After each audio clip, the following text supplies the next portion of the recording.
Siga, curta, comente e compartilhe. Chamado da parede. Eu nunca gostei de silêncio.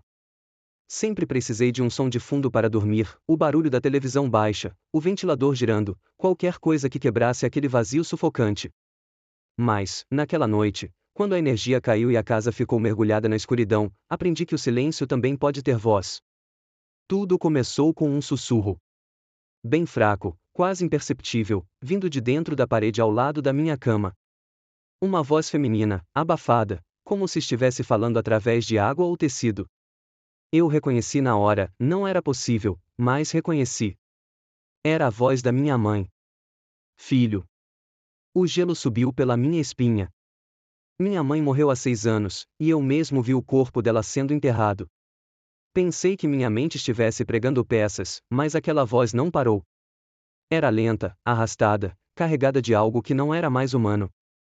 Fiquei parado, deitado, os olhos fixos na parede. A voz se repetiu. Filho, me ajuda. A primeira coisa que fiz foi levantar e encostar o ouvido no gesso. O som estava ali, preso entre as vigas, como se alguém estivesse do outro lado, num espaço apertado. Eu sabia que a estrutura daquela parede não tinha nada além de canos e isolamento acústico. Não havia como uma pessoa estar lá. Passei o resto da noite acordado, fingindo que não ouvia, mas a cada hora os sussurros ficavam mais claros. No dia seguinte, fui trabalhar tentando esquecer. Mas quando voltei para casa, algo mudou. A parede parecia indiferente. A pintura estava levemente estufada, como se algo a empurrasse por dentro. Achei que fosse um cano vazando, mas então ouvi de novo. A mesma voz, agora mais próxima. Estou presa, abre para mim. Minha respiração acelerou. Pensei em chamar alguém, mas como explicar? Dizer que minha mãe morta estava me chamando de dentro de uma parede? Iria direto para um psiquiatra. Então, decidi esperar. Talvez, se eu ignorasse, aquilo pararia. Mas não parou. 3 noites depois, a casa inteira parecia respirar junto comigo. Eu ouvia estalos no gesso, arranhões suaves que iam de um canto ao outro do quarto. E o pior, passos lentos, arrastados, dentro da parede.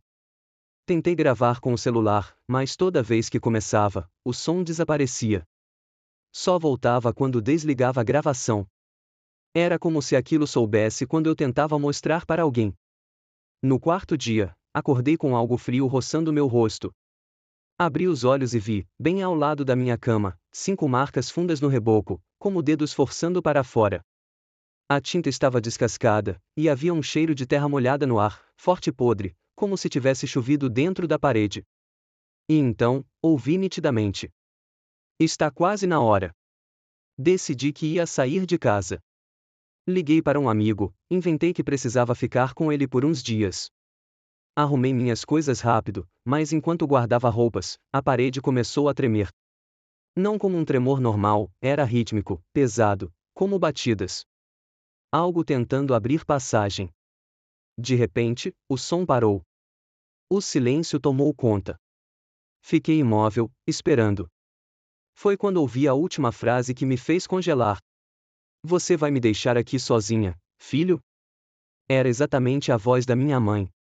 O mesmo tom doce que ela usava quando eu era criança e não queria que eu saísse para brincar. Só que agora, havia algo mais, e uma fome por trás. Eu não consegui sair. Algo dentro de mim dizia que, se eu atravessasse a porta, ela não me deixaria em paz. Então, fiquei. Naquela noite, sentei na cama, encarando a parede.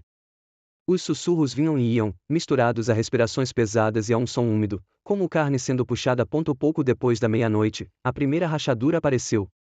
Um corte fino se abriu na parede, e um líquido escuro começou a escorrer. O cheiro de podridão encheu o quarto. A rachadura se alargou, revelando algo pálido e enrugado pressionando contra o buraco. Era uma mão.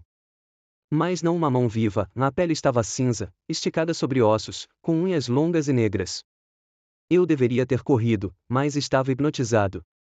A mão se abriu, tateando o ar, e a voz soou mais clara do que nunca. Vem me abraçar. Foi nesse momento que percebi, não importava o que fosse, não era minha mãe. Aquele rosto que começou a surgir pela rachadura tinha olhos fundos, sem pupilas, e um sorriso impossível, rasgado até quase as orelhas. A coisa saiu meio corpo para fora. Os ossos estalaram, o pescoço girou em ângulos errados. Ela se arrastava, como se os ossos não obedecessem à gravidade. Eu caí para trás, tentando alcançar a porta, mas a criatura se moveu rápido, apoiando as mãos e pés nas paredes como uma aranha.